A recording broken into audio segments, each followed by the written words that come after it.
It's the Refined Reseller. Thanks for tuning in to my YouTube channel. In this video, I share with you my success selling record albums on eBay, and I show you how you can be successful as well. So check it out.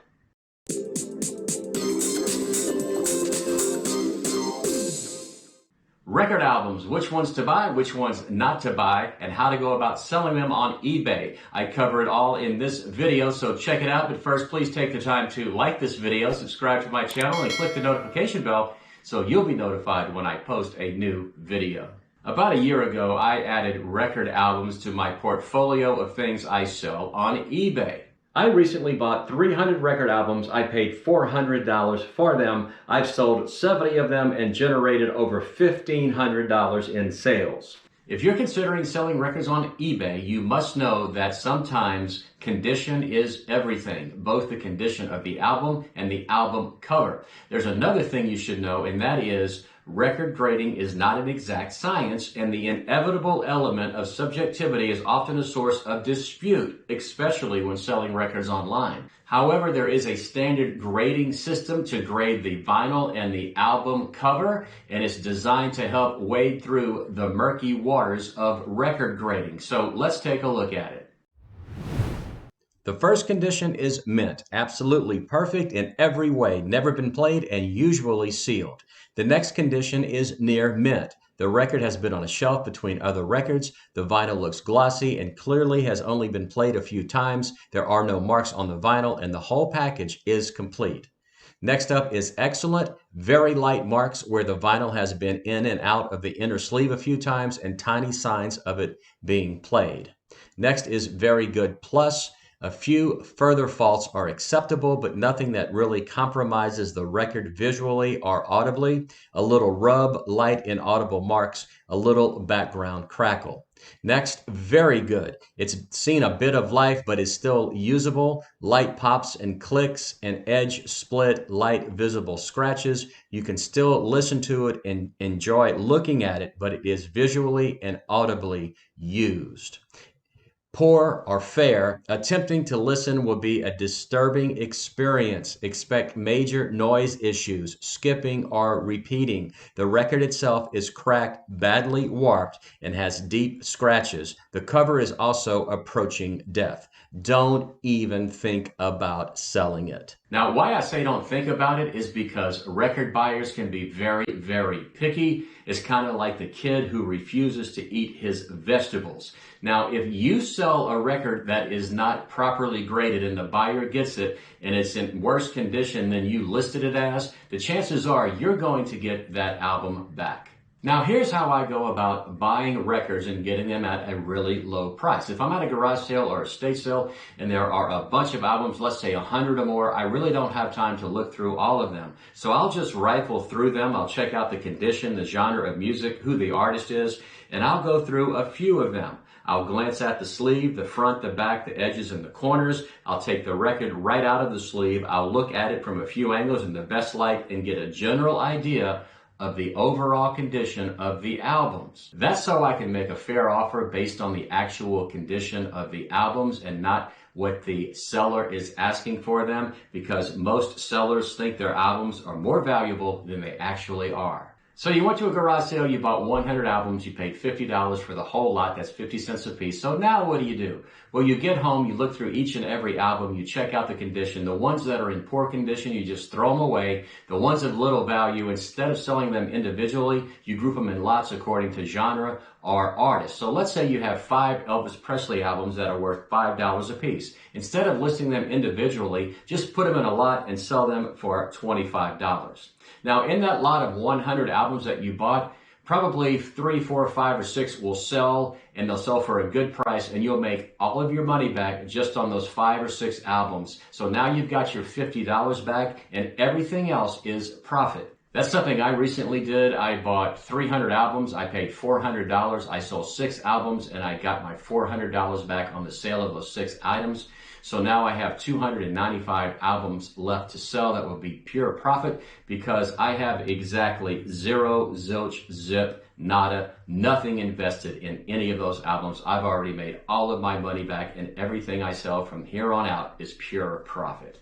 So what I'd like to do now is go to my computer and show you some record albums that I sold recently. I have them broken down into 4 groups: high infidelity recorded albums, blues albums, albums that are kind of rare, uncommon, weird, and finally classic rock albums. I have quite a few to show you, but I really do think it's worth your time to look at all of them. So whenever you're outsourcing, if you see an album like I'm about to show you, be sure to pick it up immediately, put it on eBay, and make a nice profit like I did. So let's go ahead and take a look at some of the albums I have sold so far in the last couple of months.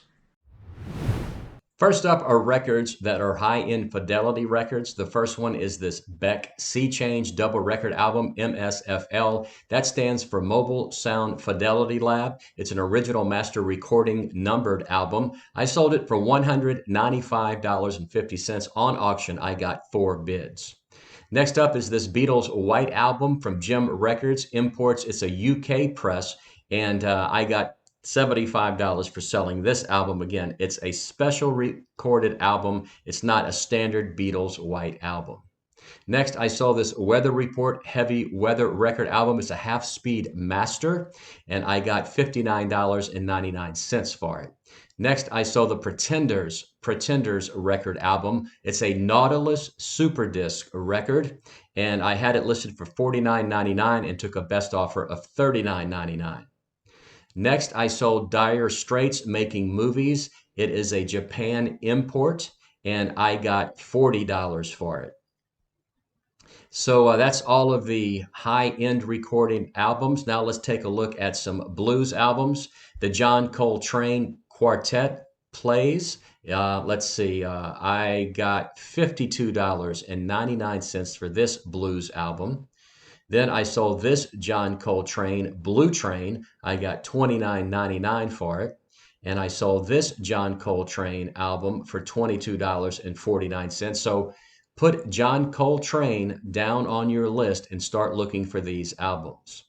And let's not stop there. Here's one more. This one sold for $15.99, John Coltrane and Archie Shepp. Here is Miles Davis. Miles Davis is one of those blues artists or jazz artists that sell really well. This is Sketches of Spain. I had it listed for $19.99 and took a best offer of $15.99. Here's another one. This is Miles Ahead. I sold it for $13. This is Nina Simone, the High Priestess of Soul, Silk and Soul. I sold it for $19.99. There was a Netflix documentary made on Nina Simone. She was the woman who always sang background vocals and was about 10 feet from being at the front of the stage, and she never made it there. This is Sarah Vaughan. I've sold a lot of Sarah Vaughan albums. This is her Golden Hits. Had it listed for $12.99. Took a best offer of $11. And Willie Dixon, I Am the Blues, it sold for $19.99. All right, now let's go to some kind of unusual, strange, weird, little-known artist. This is the 13th Floor Elevators, the psychedelic sounds of the 13th Floor Elevators. It sold for $26. A really cool record album cover. When you see really good album covers that kind of pop, you know, take a look at them, because the more colorful they are, the more outlandish they are, sometimes they sell really well. And I'm going to show you some more of those in just a second. Next, I sold Charles Bradley Changes record album. I have no idea who Charles Bradley is, but it sold for $14.99. Now, here are some really weird album covers. This is Jim O'Rourke, Insignificance, and they're really kind of, you know, they kind of test the limits here. Here is... It's either a guy dressed up as a girl, or it's a girl with a mustache with her little duck there. This one sold for $63. Here's another one, you know, risque album cover. It sold for $57. And then this one right here, you know, it sold for $22.50. Actually, the same person bought all 3 of these record albums from me. Then I saw this one. This is Van Duren. Are You Serious? Again, I have no idea who Van Duren is, but it sold for $46.77. I got 6 bids on it as I had it on auction. Next, I saw Belle and Sebastian. If you're feeling sinister, Belle and Sebastian, never heard of them, $23.50. This is Alex Chilton. It sold for $19.99. Another, unknown artist who really never made it big. This is Bonnie Prince Billy, a double record album. I got $19.99 for it. I have quite a few of these albums, and they are selling. Then I sold this one for $16. This is Joanna Newsom. It's a double record album, and I got $19.99. Again, you probably have never heard of any of these artists. I had never heard of any of them either. This is Guerra, Marcus Valle, 1999. This is kind of like a disco album from the 1980s. And then this one is The Pretty Things, Real Pretty. It sold for $14. This is Kaleidoscope. It sold for $12.99. And now let's get to some classic rock albums or rock and roll albums. This is the Beatles Yesterday and Today record album. It sold for $21.99. Something you need to know about these album covers, especially the Beatles, there are so many different pressings made. You kind of have to do your research because you could have an album, two albums that look exactly the same, and one is worth $300 and one is worth $3. And that's because sometimes it depends on the pressing of the record. The next is the Beatles Rubber Soul. I got $14.99 for it. It was in pretty bad condition, but again, it's the Beatles, one of their best albums, Rubber Soul, and it sold for $14.99. Here is the Allman Brothers Band, Eat a Peach. It sold for $26. Had it listed for $29.99. This is Duane Allman, an anthology, a double record album. It sold for $10. Another Duane Allman anthology, Volume 2. It sold for $9.99. This is Dr. John. Now, Dr. John passed away a few years ago. He's from New Orleans. He's the Night Tripper.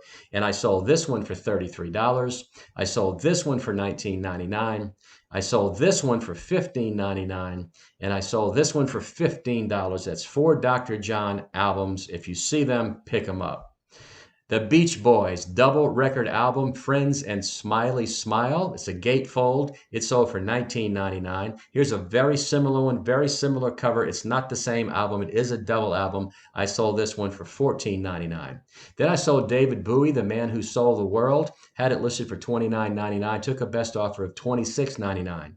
Another Bowie album. Sold this one for $12. Here's another one, Pinups. It sold for $19.99.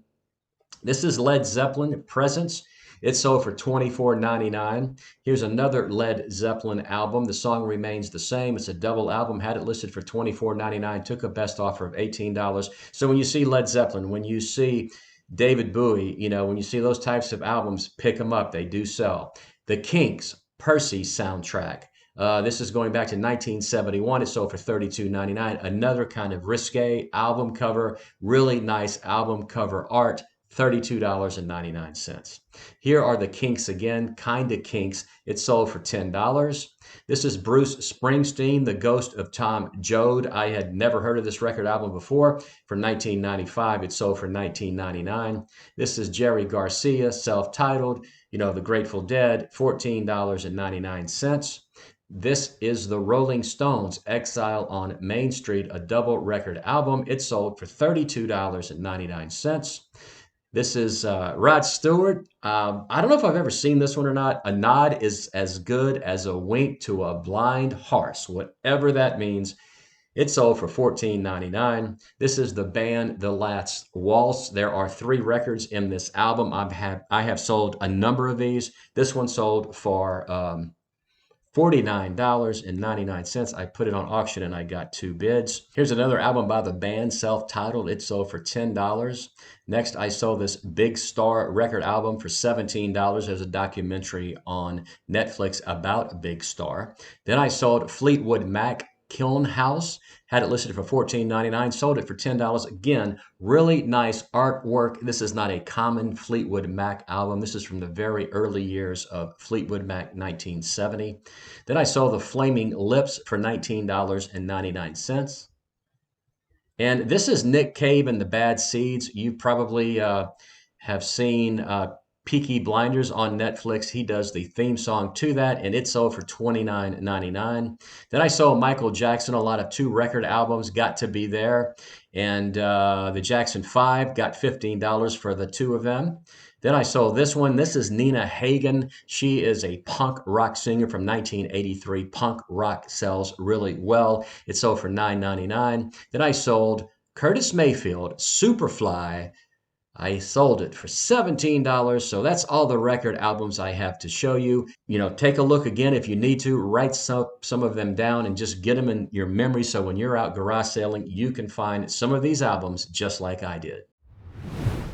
So that's all I have for you today. I really hope you learned something from watching this video, and when you are outsourcing, you will look for some of the similar items that I just showed you, and it will put money in your pocket. If it does, I really hope you take the time to like this video, subscribe to my channel, and click the notification bell so you'll be notified when I post another video. This is the Refined Reseller saying, as always, do like me, buy low, sell high, good sourcing, good selling, and I'll see you next time.